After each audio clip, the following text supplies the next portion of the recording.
Marcher avec Dieu, 31. Relations, mariage et famille. Partie 1. Les relations amoureuses. Pour quelqu'un qui ne connaît pas Jésus-Christ, la rencontre la plus importante de sa vie est de le rencontrer. Mais après avoir connu Jésus-Christ, la rencontre la plus significative pour un chrétien est celle de son futur conjoint. Les relations avec les parents et la famille sont importantes, mais elles font partie des circonstances que nous ne choisissons pas. En revanche, la rencontre avec un conjoint est une décision et un choix faits ensemble devant Dieu. Et le point de départ de la communauté appelée « famille », c'est la relation amoureuse chrétienne. Des critères clairs pour la relation.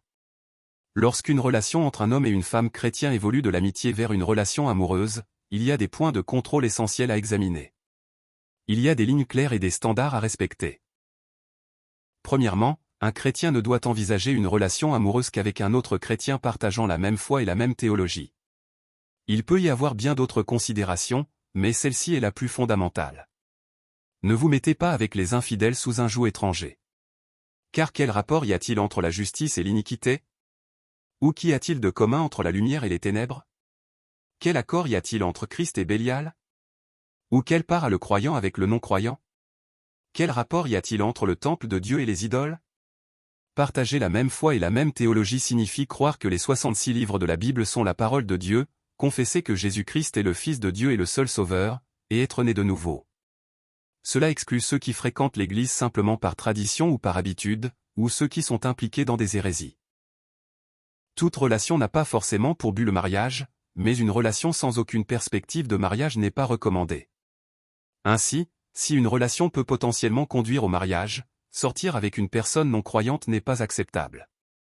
Deuxièmement, même si le mariage n'est pas immédiatement envisagé, si la relation peut s'y développer, il faut examiner la vision de chacun. Être chrétien est essentiel, mais si leurs façons de servir Dieu sont totalement différentes, cela peut provoquer des conflits plus tard dans le mariage. Par exemple, quelqu'un appelé à l'enseignement et une autre personne ayant une vision pour l'action humanitaire, ou encore quelqu'un se dirigeant vers le monde des affaires et une autre se préparant au ministère pastoral, auront des modes de vie très différents. La vision n'est peut-être pas un critère absolu comme la foi et la théologie, mais la partager est certainement bénéfique. Partager une vision signifie regarder dans la même direction et marcher ensemble, mener une vie centrée sur Jésus-Christ.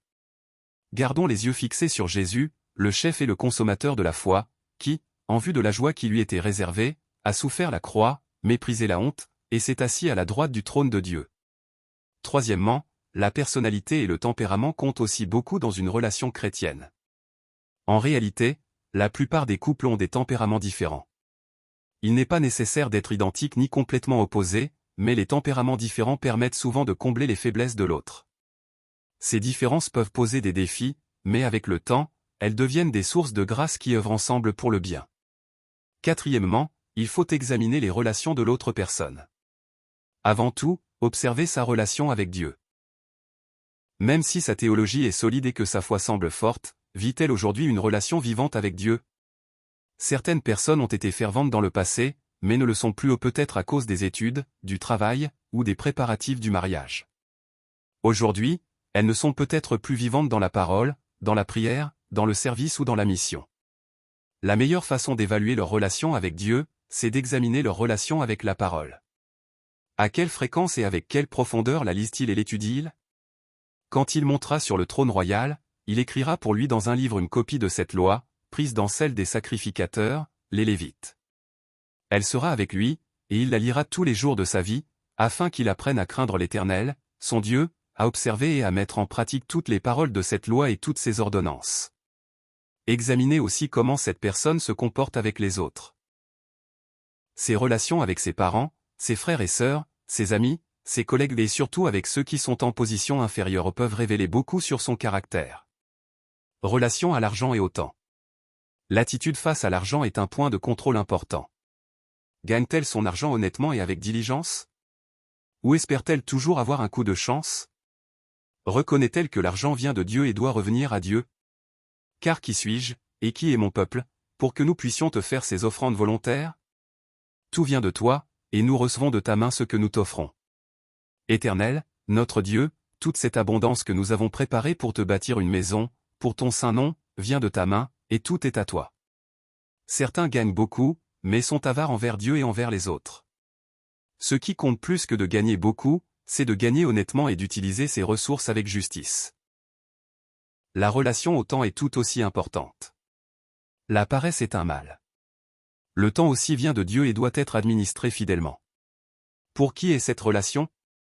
Même si une relation ne commence pas avec l'intention de se marier, si elle peut y conduire, souvenons-nous de ceci, rechercher quelqu'un, pour moi, est très probablement voué à l'échec. Au début, il semble que cette relation soit pour notre bénéfice, mais avec le temps, elle doit devenir une relation vécue pour l'autre. Finalement, vous comprendrez que votre conjoint est un don de Dieu pour former votre foi et votre caractère.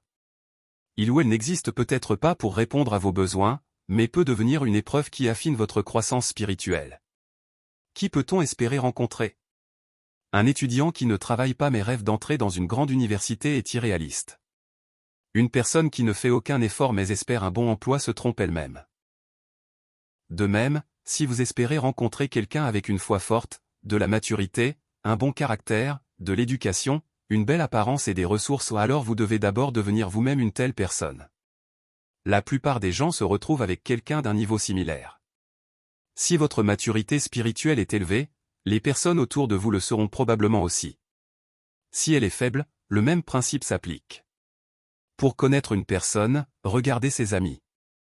Et rappelez-vous, si vous voulez rencontrer la personne que vous recherchez, vous devez d'abord devenir cette personne. Marcher avec Dieu, relation, mariage et famille va suivre avec le mariage.